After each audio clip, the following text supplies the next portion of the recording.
opportunity to speak today. Let me catch my breath. I ran. Sorry.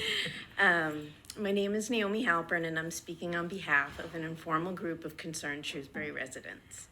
We're here because we care deeply about the health of our community, personal freedom, and transparency in local governance. Over the years, I've been involved in several health-related efforts in town, from advocating for the removal of fluoride in our water to raising awareness about the dangers of pesticide spraying, smart meters, masking, and the very real risks of liability-free COVID injections. In each case, we've struggled to be heard. Too often, our questions are ignored or dismissed with, "We're just following CDC guidelines." After some of us were denied the opportunity to speak at previous meetings, we met with the town manager and requested an open comment period. We were hopeful, but this new policy introduced feels more restrictive than what existed before. Previously, residents could request to speak at any upcoming meeting and, if approved by the chair, were given 5 minutes.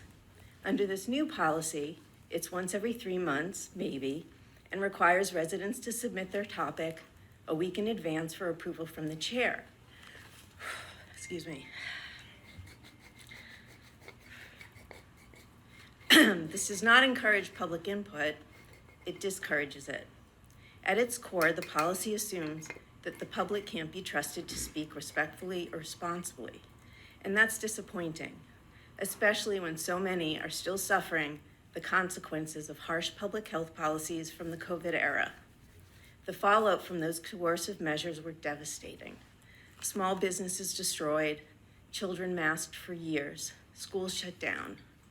Isolation policies that harm seniors, children, and everyone's mental health. The very real and not rare injuries and deaths from the liability-free pharmaceutical injections, and those who did not comply with these injections lost their jobs, careers, pensions, and access to education. My own family was personally harmed by these ineffective, totalitarian public health policies, and I know I'm not alone, by far.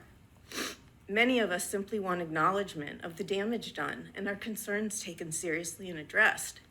Yet when we've reached out, we're told the board is not interested in discussing this further, or this isn't the place for that. Maybe you should write an op-ed for the local paper. The board's mission statement says your goal is to promote general health of the community, the wellness of the individual, and to inspire conditions by which people can remain healthy. But the board's actions, albeit unintentional, did the opposite by enforcing one-size-fits-all policies that did more harm than good and dismissing opposing viewpoints. We now know that none of the COVID-era policies improved public health. Quite the opposite. Shouldn't the board discuss these failed policies to plan better for the future? I want to note that item 5 on today's agenda is titled, Review and Discuss Board of Health Public Comment Policy requested by Naomi Halpern.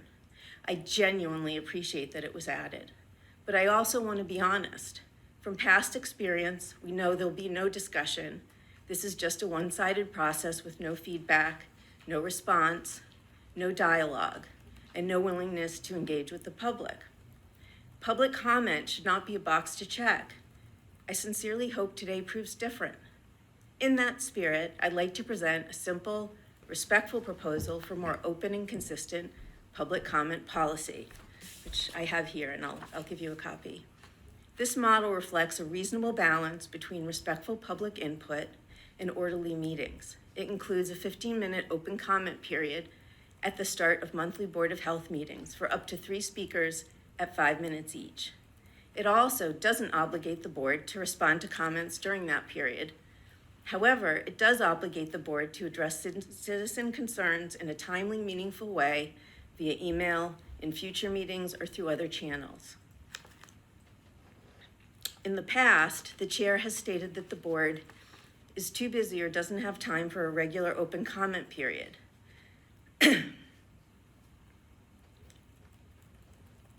Frankly, that's not a valid excuse. If the Shrewsbury Board of Health can't find 15 minutes in their monthly meetings, which notably have averaged just 28 minutes over the past 5 years, to hear from the very people they represent, then perhaps they shouldn't be serving on a public board. I am aware of other qualified residents who have applied to serve that would be more responsive to the community. If this board cannot engage with residents it serves, then we have to ask whether or not it's fulfilling its public mission. We are the public and public health.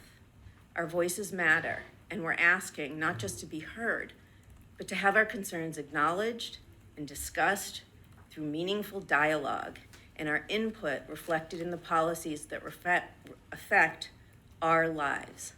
Today, we're not just offering a proposal, we're asking for a clear response by your next meeting and a real commitment to implement a public comment policy that reflects transparency, trust, and meaningful engagement with the public.